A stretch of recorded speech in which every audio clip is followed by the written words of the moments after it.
Hali ya ulinzi na usalama katika mkoa wa Tanga kwa kipindi cha kuanzia tarehe 1 Juni 2026 hadi tarehe 16 Julai 2026, mkoa wetu wa Tanga umeendelea kuwa shwari, huku Jeshi la Polisi mkoa wa Tanga likiendelea na uelimishaji kupitia falsafa ya polisi jamii ili kujenga ushirikiano wa wananchi katika kubaini na kuzuia uhalifu.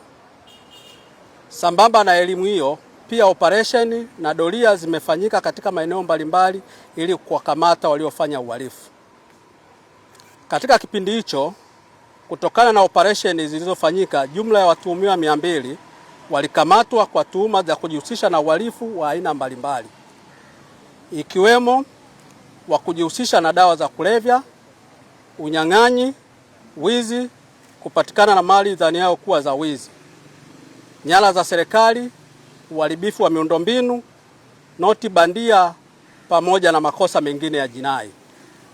Aidha, watuhumiwa ambao upelelezi wa kesi zao ulikamilika na kufikishwa mahakamani, jumla watuhumiwa 51 walipatikana na hatia na kuhukumiwa vifungo mbalimbali katika makosa ya kulawiti, kubaka, kuzini na maalim, kusafirisha dawa za kulevya, wizi wa mifugo, kuvunja na kuiba, kujeruhi, kutishia kuua, kuingia nchini bila kibali pamoja na makosa mengine.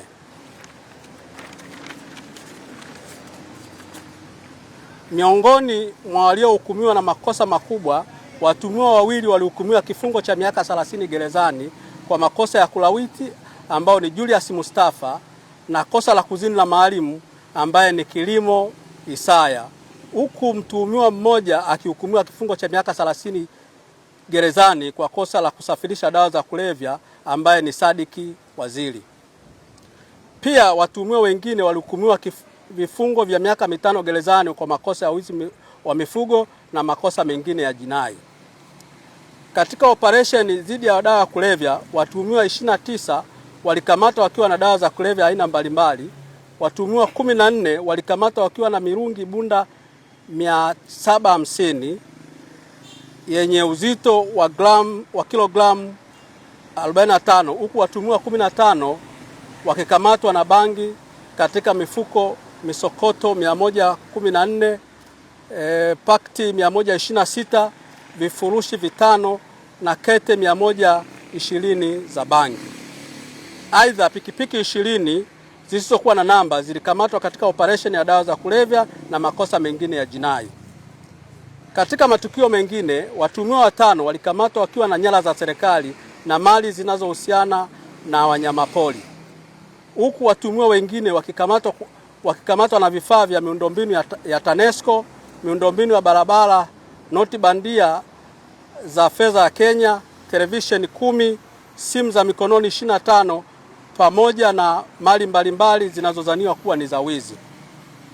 Katika kudhibiti ajali za usalama barabarani kwa kipindi hicho cha Juni 1, 2026 hadi Julai 16, 2026, jumla ya madereva 10,028 walikamatwa kwa kukiuka sheria za usalama barabarani.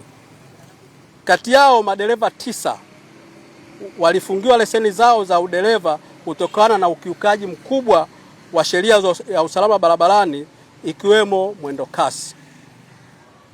Jeshi la Polisi mkoa wa Tanga linaendelea na utoaji elimu kwa wananchi ikiwa ni hatua ya kuendelea kujenga ushirikiano wa kubaini na kuzuia uhalifu. Operesheni mbalimbali katika maeneo yote ya mkoa kuhakikisha usalama unaendelea kuwepo katika mkoa wa Tanga. Aidha, inaendelea kutoa wito kwa wananchi kuendelea kushirikiana na Jeshi la Polisi kwa kutoa taarifa ya viashiria na vitendo vya uhalifu ili kuendelea kudumisha amani na usalama.